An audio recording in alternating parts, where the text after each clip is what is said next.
My name is Tony Gaston, and I am a graduate of Life Recovery Ministries. I grew up in a very dysfunctional home. Most kids grew up wanting to be firefighters or doctors or police officers.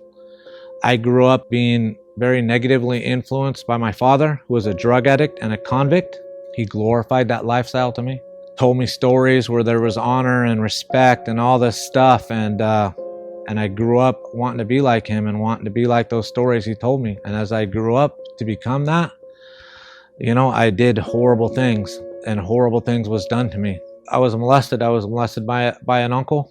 I was molested by my sister's best friend, who I grew up thinking it was cool that this really cute older chick did these things to me as a young child, but it made me full of shame and guilt, and it just added to growing up not liking myself and not being okay with myself, and drove me deeper and deeper into addiction. Like the first time I used drugs was sniffing gas as a kid. I remember being about 5 years old and being with my grandma and grandpa when they went to the ranch up to his home, and I went out to his shop, and he had this gas can where he kept a little bit of gas to clean nuts and bolts or whatever he did with it. And I remember just smelling it. And I wasn't trying to get a high or anything. I was very young, but I remember smelling it because I liked the smell of it. But it started to change the way I felt. And I remember looking out the window, and it felt like I was in a cartoon.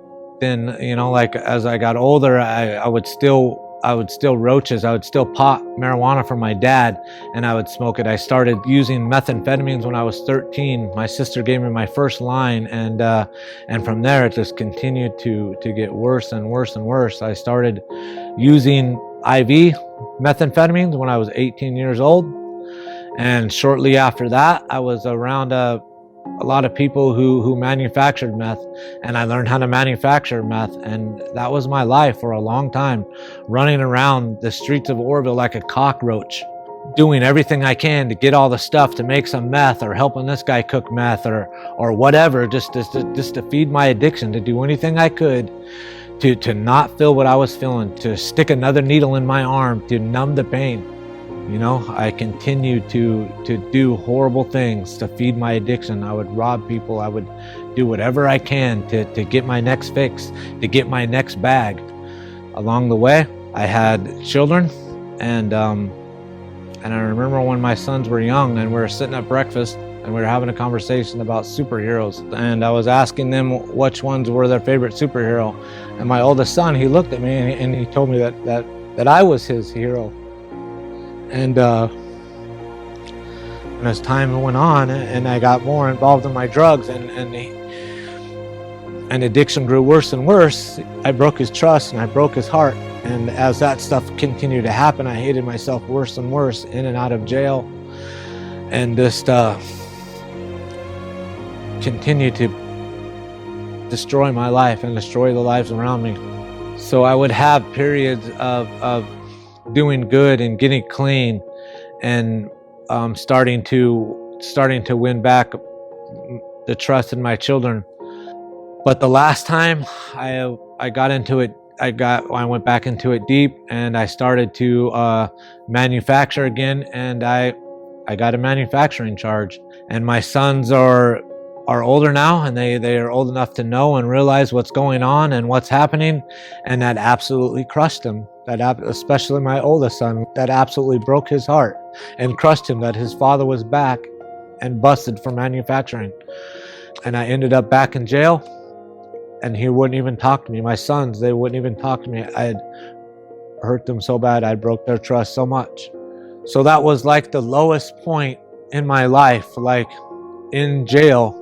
And my sons, Arnie, won't even talk to me. And like I was so hurt, and I hated myself so much, and I didn't know where to go. I didn't know what to do. And I remember hitting my nails in a dirty, piss-stained jail cell bathroom and pleading, "Jesus, help me, Jesus. I don't want to be like this no more. I don't want to hate myself anymore. I don't want to hate everything around me. I want to be a father to my sons." And I'll never forget that moment. And from that moment on, I knew that I had to do anything and everything I could to change my life and to win back my sons' trust and to be the father that they deserved. And I will continue to do that no matter what. No matter what it takes, I will continue every day to work hard to win my son's trust back, to be the father they deserve. And a guy came into the jail, and he came in to talk about Jesus. And I remember just being so drawn to him. And today I look back on it and I know it's because he walked in there full of the truth. And he was talking about changing his community and doing all this wonderful things and talking about his children. And I wanted what this guy was talking about. And every door opened up for me to come to the program that man was talking about, Life Recovery Ministries. I came very broken and very lonely and very hurt. And in this community, this is a very close-knit community. And in this community, there's men here and women here that are mothers and fathers. And I never had a true mother or father that cared about me and showed me the right way. And I saw that here. I absolutely saw that here, and I knew that's what I needed, and I knew that's what I wanted to become. So I did everything I can to learn and to put my life into this community, into these people's hands who will show me the right way and show me how to become the man that Jesus intended me to be. And it hasn't been easy. Sometimes it's been really hard, but in the really hard, like I just remember how broken and lonely I was, and I remember, man, I don't ever want to be like that again. And I want what these people have for me. So I'm going to do it no matter how hard it is. And it has been hard because I grew up, not being taught things as a young child. Like I'm 44 years old today, and I have to be taught things that I should have learned when I was 16 or 17 by loving parents. But I didn't have loving parents. I had a convict father who taught me the wrong way. Today, here, I'm taught how to be an honest man with character, and I'm taught in a loving way. And sometimes love is not easy. Sometimes love is discipline, and sometimes love is telling you, check it out, dude. You need to act right. Quit acting like a little boy and be the man that you're supposed to be. And that's not easy sometimes, but it's what's right, and it's what I need. And we have that here in this community. There's people that care so much, and they will do everything they can to help me become the man that Jesus intended me to be. And that means the world to me, to turn around and help the next person out of the darkness which I came. And I will do everything and anything I can to do exactly that. Today, I can be followed. I am a man today that is safe to be around. And today I am able to lead a crew for Helping Hands, and I'm able to work close with those guys in LRM every day. And I could see when they're having a good day, and I could see when they're having a bad day, and I could help them through their bad days. And that's really important to me, that I'm able to do that today, that I'm in a place that my life has a purpose to help other men walk out of the darkness in which I came. Along this journey of being here, I have met the most beautiful woman in the world, and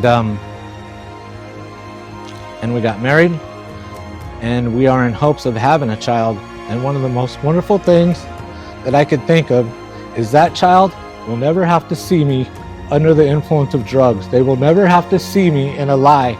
And that is the greatest thing in the world. Like, I think about that today, and there's just nothing better than that. And it's because I came to Life Recovery Ministries and I gave it my all, and I wouldn't change it for the world.